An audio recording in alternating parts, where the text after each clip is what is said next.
sure you certainly would. You know, German and geology and things of that kind influence a man very much. And how are we this morning? Miss Prism, you are, I trust, well? Miss Prison has just been complaining of a slight headache. I think it would do her so much good to have a short stroll with you in the park, Dr. Chasuble. Cecily, I haven't mentioned anything about a headache. No, dear Miss Prism, I know that, but I felt instinctively that you had a headache. Indeed, I was thinking about that and not about my German lesson when the rector came in. I hope, Cecily, you are not inattentive. Oh, I am afraid I am. That's strange. Were I fortunate enough to be Miss Prism's pupil, I would hang upon your lips. I suppose Mr. Worthing has not returned from town yet? We do not expect him till Monday afternoon. Ah, yes. He usually likes to spend his Sundays in London. He's not one whose sole aim is enjoyment. As for that unfortunate young man, his brother seems to be. But I must not disturb Miss Prism and her pupil any longer. Actually, I'm afraid I do have a headache. And I will... With pleasure, Miss Prism, with pleasure. We may go as far as the schools and back.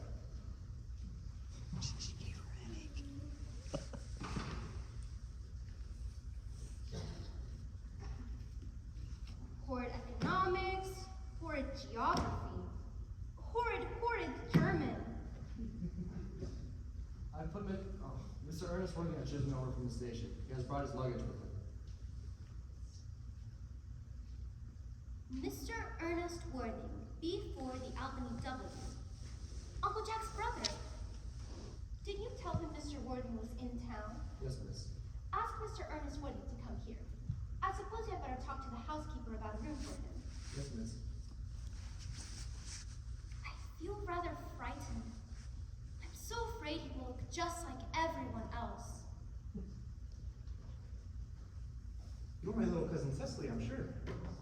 You are under some strange mistake. I am not little. In fact, I believe that I am more than usually tall for my age. But I am your cousin Cecily. You, I see from your card, are Uncle Jack's brother, my cousin Ernest. My wicked cousin Ernest. Oh, I'm not wicked at all, cousin Cecily. You mustn't think that I'm wicked. If you are not, then you have certainly been deceiving us all in a very inexcusable manner. Oh, of course. I have been rather reckless. I'm glad to hear it. It is much pleasanter being here with you. I can't understand how you're here at all. Uncle Jack will be back till Monday afternoon. I know he wants to speak to you about your emigrating. About my what? Your emigrating. He has gone to buy your outfit. Uncle Jack is sending you to Australia. Australia? I'd sooner die. Well, he said at dinner on Wednesday night that you would have to choose between this world, the next world, and Australia. Well, these accounts of the next world and Australia are not particularly encouraging. This world is good enough for me, cousin Cecily. Yes, but are you good enough for it? I'm afraid I'm not that. That is why I want you to reform me. You may make that your mission if you don't mind, cousin Cecily. I'm afraid I've no time this afternoon. Well, would you mind my reforming myself this afternoon? Why? Because you're like a pink rose, cousin Cecily. I don't think it can be right for you to talk to me like that. Miss Prism never says such things to me. Then Miss Prism is a short-sighted old lady. You are the prettiest girl I ever saw. Miss Prism says that all good looks are a snare. They are a snare that any sensible man would like to be caught in. I don't think I would care to catch a sensible man. I shouldn't know what to talk to him about. Dear Dr. Chasuble, you're too much alone. I think you should get married. Believe me, I do not deserve so many illogistic phrase. The practice as well as the precepts of the parent church was distinctly against matrimony. Mr. Worthing. Mr. Worthing. I have returned sooner than I expected, Dr. Chasuble. I hope you are well. Mr. Worthing, I pray this job of vote does not token some terrible calamity. My brother. Still leading his life of pleasure. Dead. Your brother Ernest dead. Quite dead. Mr. Worthing, I offer you my sincere condolences. You have at least the consolation of knowing that you are the most generous and forgiving of brothers. Poor Ernest. He had many faults, but it is a sad blow. Very sad indeed. Were you with him at the end? No, he died abroad in Paris. I sent a telegram from the manager of the Grand Hotel. What's the cause of death mentioned? A severe chill, it seems. I myself am peculiarly susceptible to drafts. Will the interment take place here?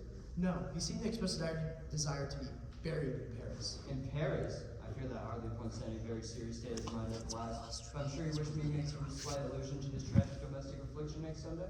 Ah, that reminds me. You mentioned christenings, I believe, Dr. Chasuble. I hope you know I'm christened, all right? But is there any particular infant in whom you have in mind, Mr. Worthing? But it is not for any infant, dear doctor. No, I would like to be christened myself, if you have nothing better to do. But surely, Mr. Worthing, you've been christened already? I don't remember anything of it. Do you have any grave doubts on the subject? I certainly intend to have. I'm not sure if it would bother you in any way, or if I'm a little too old now. Not at all. The sprinkling of adults is a perfect canonical practice. At what time would you wish the ceremony performed? I might trot around about 5. Perfectly. I have 2 similar ceremonies to perform at that time. Oh, I don't see much fun in being christened along with other babies. Would 5:30 do? Admirably. And now, Mr. Worthing, I will no longer intrude into house this hour. I would merely ask you not to be too much bowed out by grief. What seems as their trials are often blessings in disguise. Uncle Jack, always pleased to see you back, but what horrid clothes you have got on. Do go and change them, and I've got such a surprise for you. Who do you think is in the dining room? Your brother. Who? Your brother Ernest. He arrived about half an hour ago. What nonsense! I haven't got a brother. Oh, don't say that. However heartless he may have behaved to you in the past, he is still your brother. You couldn't be so heartless as to disown him. I'll tell him to come out. These are very joyful tidings. After we had all been resigned to his loss, his sudden return seems to me peculiarly distressing. My brother is in the dining room? I don't know what this all means. I think it perfectly absurd. Oh, good heavens. Brother John, I've come down from town to tell you that I am very sorry for all the trouble I've given you, and that I intend to leave a better life in the future. What's in his hand? The buzzer? Uncle Jack, you're not going to refuse your own brother's hand. Nothing will induce me to take his hand. I think him coming down here perfectly disgraceful, and he knows perfectly well why. Uncle Jack, if you don't shake hands with Ernest, I will never forgive you. Well, this is the last time she'll ever do it. It is great, is it not, to see so perfect a reconciliation? I think we might leave the 2 brothers together. I feel very happy.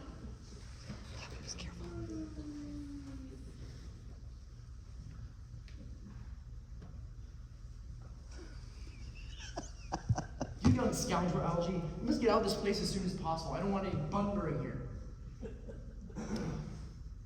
I put Mr. Ernest things in the room next to yours, sir. I suppose that is all right? What?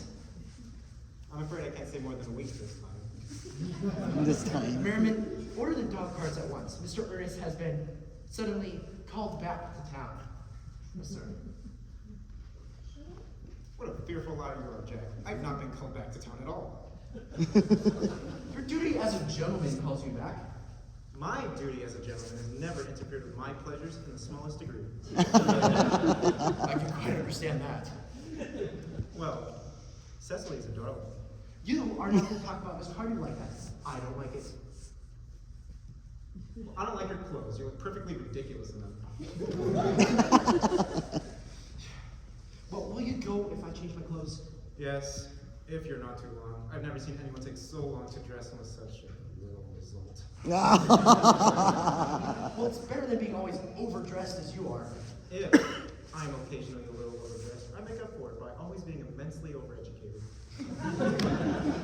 Your vanity is ridiculous. Your conduct an outrage, and your presence in my garden utterly absurd.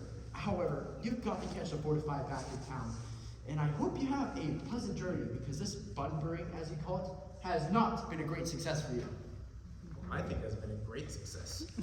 I'm in love with Cecily, and that is everything. Oh, I really came back to water the roses. I thought you were with Uncle Jack. He's gone to retrieve the dog cart for me. Oh, is he going to take you for a nice drive? He's going to send me away. Then have we got to part? I'm afraid so. It is a very painful parting.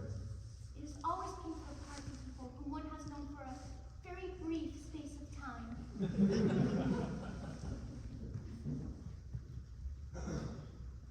The dog car's at the door, sir. It can wait, Merriman, for 5 minutes. Yes, miss.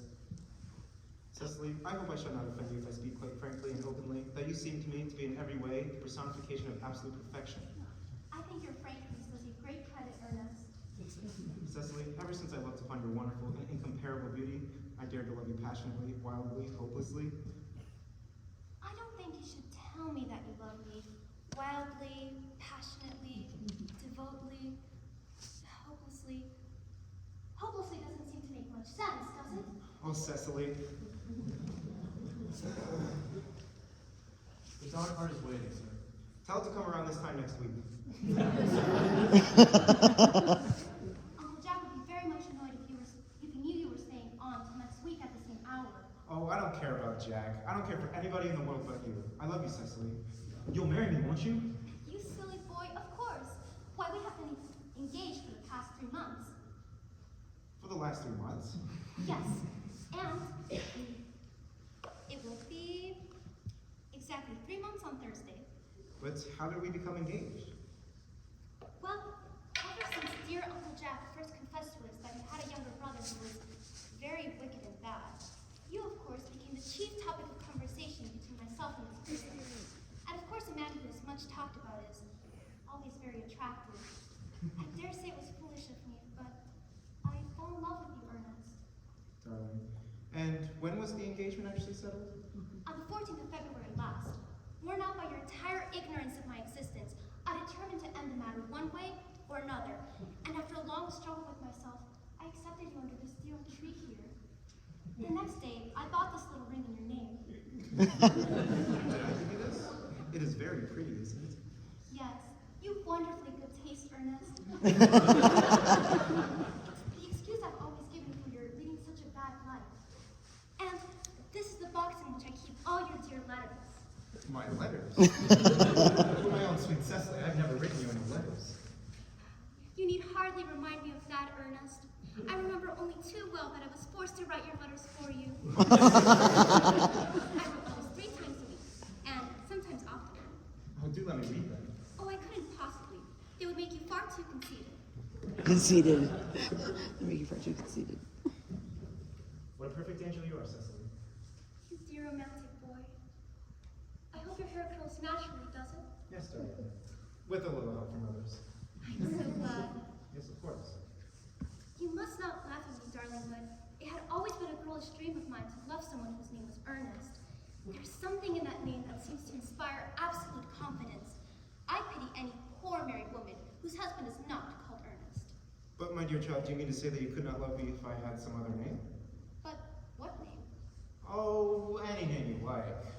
Algernon, for instance? But I don't like the name of Algernon. Cecily, your rector is here, I suppose, and is he thoroughly experienced in the practice of all the rites and the ceremonies of the church? Oh yes, Dr. Chasuble is a most learned man. He has never written a single book, so you can imagine how much he knows. I must see him at once on the most important of christening, on the most important of business. Oh, I shan't be away more than half an hour. considering that we have been engaged since 14th of February last, and I've only met you today for the first time, I think it is rather hard that you should leave me for so long a period as half an hour. Couldn't you make it 20 minutes? I'll be back in no time. So they're both getting christened in Ernest. What an impetuous boy he is. I like his hair so much. Miss Fairfax just called to see Mr. Worthing on very important business, Miss Fairfax states. Isn't Mr. Worthing in his library? Mr. Worthing went over the direction of the rectory some time ago. Pray, ask the lady to come out here. Mr. Worthing is sure to be back soon. And you can bring tea. Yes, miss.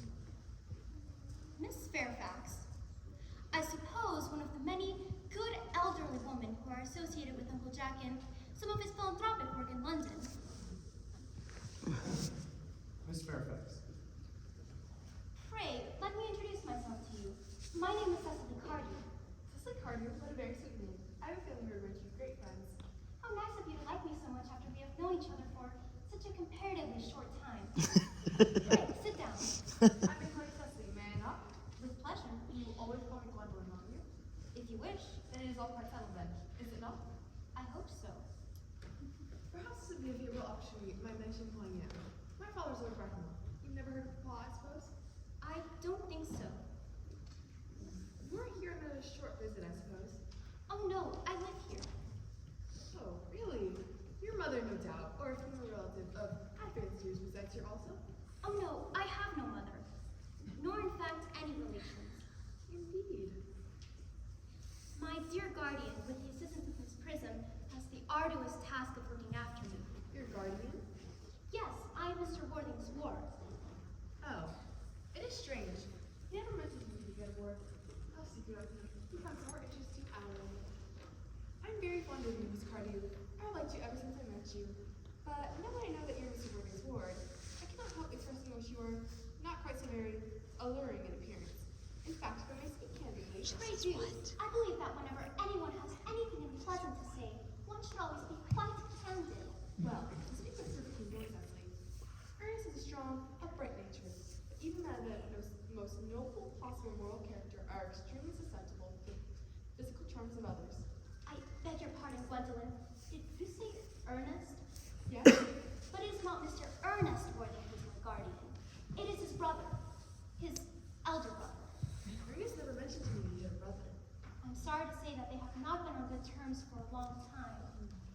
That clearly accounts for it. Cecily has lifted a load from my mind. But you are quite sure that it's not Mr. Ernest Worthing who is your guardian? Quite sure. In fact, I'm going to be his. I beg your pardon. Dearest Gwendolyn, there is no reason why I should make a secret of it too. Mr. Ernest Worthing and I are engaged to be married. My darling Cecily, I think there must be some slight error. Mr. Ernest Worthing is engaged to me. I'm afraid you must be under some misconception. Ernest proposed to me exactly 10 minutes ago. It is certainly very curious. Mr. Ernest Worthing asked me to be his wife yesterday afternoon at 5:30. If you care to verify the incident, pray do so. I'm so sorry, dear Cecily, if it is any disappointment to you, but I'm afraid I have the final words. It would distress me more than I can tell you, dear Gwendolyn, if it caused you any mental or physical anguish. But I feel bound to point out that since Ernest proposed to you, he clearly has changed his mind. If the poor fellow has been entrapped into any foolish promise, I shall consider it my duty to rescue him at once and with a firm hand. With a firm hand. Entanglement my dear boy may have gotten into, I will never reproach him with it after we are married. Do you look to me, Miss Cardew, as an entanglement? You are presumptuous. On occasion of this kind, it becomes more than a moral to these people's mind. It becomes a pleasure. Do you suggest, Miss Fairfax, that I entrapped Ernest into an engagement? How dare you? This is no time for wearing the shallow mask of manners. When I see a spade, I call it a spade. Shall I have tea here as usual, miss? Yes, as usual. Are there many interesting walks in the city, Miss Cardew? Oh yes, a great many. From one at the top of the hills quite close, one can see 5 counties. I love your gardens, Miss Cardew. So glad you like it, Miss Fairfax. Personally, I cannot understand how anybody manages to do this in the country. That is, if anybody knows anybody does. This is what the newspapers call agricultural depression, is it not? I believe the aristocracy are suffering very much from it. Just as present. May I offer you some tea, Miss Fairfax?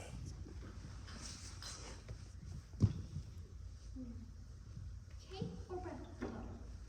Bread and butter, please. Cake is rarely seen at best hospitality.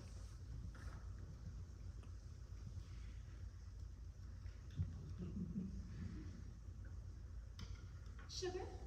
No, thank you. Sugar's not fashionable anymore.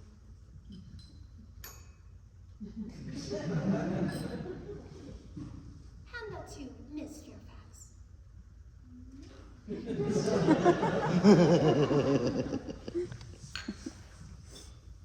You have filled my tea with lumps of sugar, and though it asks most distinctly for bread and butter, you have given me cake.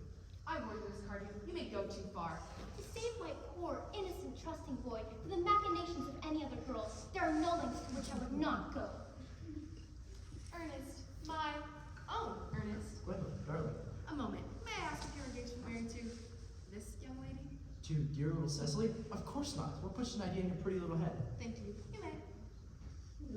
I knew there must be some misunderstanding, Miss Fairfax. The gentleman whose arm is at Mr. John Wood. I beg your pardon? This is Uncle Jack. Jack? Oh. Here is Ernest. My mom. A moment, Ernest. May I ask, are you engaged to be married to this young lady? To what young lady? Oh, good heavens, Gwendolyn. Yes, to good heavens, Gwendolyn. I mean, to Gwendolyn. Of course not. What could put such an idea in your pretty little head? Thank you. You may. I felt there was some slight error. Miss Cardew, the gentleman who you're now embracing is my cousin, Mr. Algernon Moncrief. Algernon Moncrief? Oh, are you really called Algernon? I cannot deny it. Is your name really John? I could deny it if I liked. I can deny anything if I liked. But my name is certainly John. It has been John for years. A gross deception has been practiced on both of us. My poor wounded Cecily. My sweet round Gwendolyn. You will call me sister, will you not? There is just one question I would like to be allowed to ask my guardian. An admirable idea. Mr. Ruby, there's just one question I'd like to put to you. Where is your brother Ernest? Gwendolyn, Cecily, it pains me very much to be forced to speak the truth. It is the first time I have ever been reduced to such a painful position. However, I have no brother Ernest. I have no brother at all. No brother at all? None. Had you never a brother of any kind? Never. Not even of any kind. I'm afraid it is clear, Cecily, that neither of us are engaged to be married to anyone. It is not a very pleasant position for a young girl to suddenly find herself in, is it? This ghastly state of things is what you call bundering, I suppose? Yes. And the most perfectly wonderful Bunbury it is. The most wonderful Bunbury I have ever had in my life. I wanted to be engaged to Gwendolyn. I love her. Well, I wanted to be engaged to Cecily. I adore her. Well, there's certainly no chance if you're marrying Miss Carter. I don't think there's much likelihood, Jack, of you and Miss Fairfax being married. Well, that is no business of yours. If it was my business, I wouldn't talk about it. It is very vulgar to talk about one's business. Only stockbrokers do that, and then merely at dinner parties. How can you sit there, calmly eating muffins, when we are in this horrible trouble? I can't make out. You seem perfectly heartless. Well, I can't eat muffins in an agitated manner. The butter would probably get on my cuffs. One should always eat muffins quite calmly. It is the only way to eat them. I say it's perfectly heartless of your eating muffins under the circumstances. I would have tea cake. I do not like tea cake. Good heavens, suppose a man may eat muffins in his own garden? But you just said it was perfectly heartless to eat muffins. Yes, but it's perfectly heartless of you under the circumstances. That is a completely different thing. That may be. But the muffins are the same. I wish you would go. You can't possibly ask me to leave without having tea yet. It's absurd. Besides, I just made arrangements with Dr. Chaswell at 4 to 6 to be christened under the name of Ernest. My dear fellow, the sooner you give up this nonsense, the better. I made arrangements with Dr. Chaswell this morning to be christened at 5:30. Christened at 5:30. Yes, but I've not been christened for years. Oh, that's just nonsense. You're always speaking nonsense. Jack, you're at the muffins again. I wish you wouldn't. There are 4 left, and I told you I was particularly fond of muffins. Oh, well, my muffins. Algernon, I wish you would go. I've not finished my tea yet. And there's still muffins left.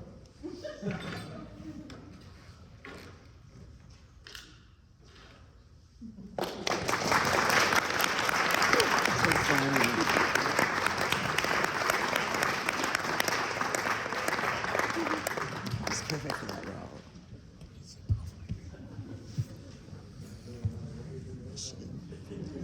I was watching my phone.